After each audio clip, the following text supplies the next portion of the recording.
அண்மைச் செய்தியை பார்த்துக் கொண்டிருக்கிறோம். பாமக கொறடாவாக உள்ள எம்எல்ஏ அருளை மாற்றக் கோரி அக்கட்சியின் 3 எம்எல்ஏக்கள் மனு அளித்திருக்கிறார்கள்.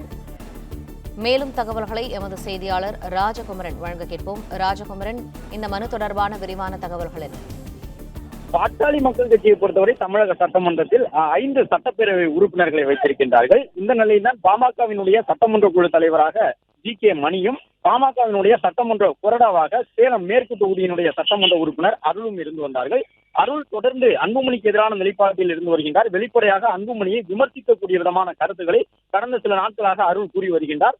மருத்துவர் ராமதாஸ் ஆதரவு நிலைப்பாட்டில் இருந்து வரக்கூடிய அருள் அன்புமணியை விமர்சிக்கக்கூடிய விதமாக தொடர்ந்து பேசியதன் காரணமாக அதிரடியாக ஒரு அறிவிப்பை வெளியிட்டு அருளை கட்சியை விட்டு நீக்குவதாக அன்புமணி தெரிவித்திருந்தார். இந்த நிலையில் தான் தற்பொழுது பாமகவினுடைய சட்டமன்ற உறுப்பினர்களாக அன்புமணி ஆதரவு நிலைப்பாட்டில் தொடரக்கூடிய தருமபுரியினுடைய வெங்கடேஸ்வரன் மற்றும் 2 சட்டமன்ற உறுப்பினர்கள் இணைந்து மயிலம் சிவகுமார் உள்ளிட்டவர்கள் எல்லாம் வருகை தந்து பாமகவினுடைய சட்டமன்ற குழு தலைவராக ஜி.கே. மணியை தொடர்கின்றார் எனவும், அதே நேரம் பாமகவின் கொறடாவாக அருளுக்கு மாற்றாக மயிலம் தொகுதியினுடைய சட்டமன்ற உறுப்பினரான சிவகுமாரை நியமனம் செய்ய வேண்டும் எனவும் சட்டப்பேரவை செயலாளர் சீனிவாசன் மற்றும் சட்டப்பேரவையினுடைய தலைவர் அப்பாவு ஆகிய இருவரையும் சந்தித்து மனு அளித்திருக்கின்றனர்.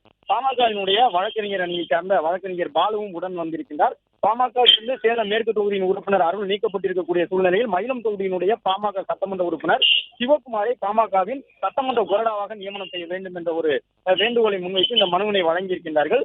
அதே நேரம் மூத்த உறுப்பினரான ஜி.கே. மணி தற்போது வரை தொடர்ந்து ராமதாஸ் ஆதரவு நிலைப்பாட்டிலேயே இருக்கின்றார்.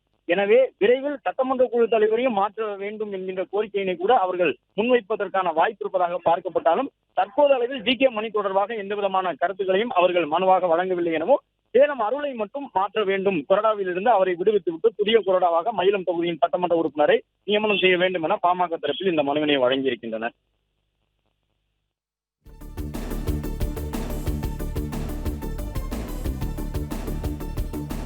நன்றி ராஜகுமரன், விரிவான தகவல். பிளே ஸ்டோர் மற்றும் ஆப் ஸ்டோரில் இருந்து பாலிமர் செயலியை QR கோடு மூலம் பதிவிறக்கம் செய்யுங்கள். செய்திகளை உடனுக்குடன் பெறுங்கள்.